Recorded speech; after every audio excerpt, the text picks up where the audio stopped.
Nawala sa garahe ng pamilya Diskaya ang 10 sa 12 luxury cars na kasama sa search warrant ng Bureau of Customs. Sinilbihan ng warrant ang pamilya Diskaya dahil wala raw silang record ng naturang mga sasakyan. Para sa ibang detalye live mula sa Pasig, nandyan si Mon Gualvez. Mon, ano na ang update? Paanong nangyari yung nawala yung mga kotse at ano na ang susunod na hakbang dyan?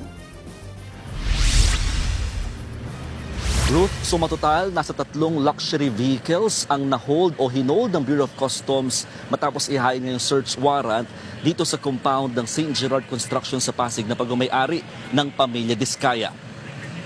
Kinurdonan at hindi na muna pinayagang makalabas ng customs ang 3 imported at mamahaling sasakyan na nakita nila sa loob ng St. Gerard Construction Office. 2 rito ang kasama nga sa 12 luxury vehicles na hindi umano mahanap ang papeles at bahagi ng search warrant.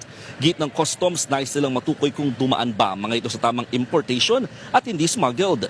Sabi ni Customs Commissioner Ariel Nepomuceno, sinisiguro lamang nilang nasusunod ang Customs Modernization and Tariff Act at nabayaran ng tama ang lahat ng duties at buwis nito.